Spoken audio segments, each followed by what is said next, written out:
સમાચાર વિસ્તારપૂર્વક તો આજે ગુજરાતમાં અમુક જિલ્લાઓમાં ભારે વરસાદનું રેડ એલર્ટ આપવામાં આવ્યું છે, જેમાં બનાસકાંઠામાં ભારેથી અતિભારે વરસાદનું રેડ એલર્ટ, આ ઉપરાંત પાટણ, મહેસાણા, અરવલ્લીમાં પણ ભારેથી અતિભારે વરસાદનું રેડ એલર્ટ આપવામાં આવ્યું છે। મોન્સૂન ટ્રફ અને સાયક્લોનિક સર્ક્યુલેશન સક્રિય થતાં આ એલર્ટ આપવામાં આવ્યું છે। આ ઉપરાંત સાબરકાંઠા અને છોટાઉદેપુરમાં પણ રેડ એલર્ટ રહેશે। ભરૂચ, નર્મદા, વડોદરામાં પણ ભારે વરસાદ રહેશે।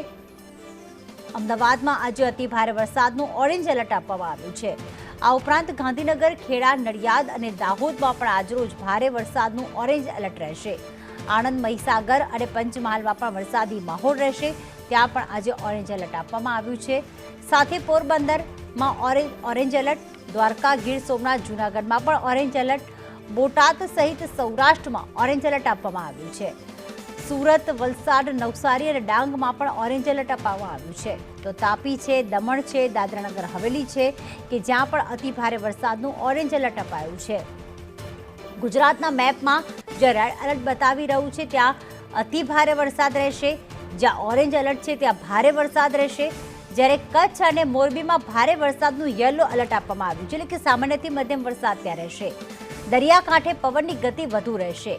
2 દિવસ હજુ પણ માછીમારોને દરિયો ન ખેડવા સૂચના આપવામાં આવી છે। તો રાજ્યમાં મેઘરાજાની જમાવટ યથાવત રહેશે। ભારે વરસાદની આગાહી કરવામાં આવી છે। મુખ્યત્વે બનાસકાંઠા, પાટણ, મહેસાણા, અરવલ્લી એટલે કે ઉત્તર ગુજરાતનો જે ભાગ છે ત્યાં આજરોજ રેડ એલર્ટ આપવામાં આવ્યું છે। છોટાઉદેપુરમાં પણ રેડ એલર્ટના પગલે આજે સવારથી જ વરસાદી માહોલ જામેલો છે।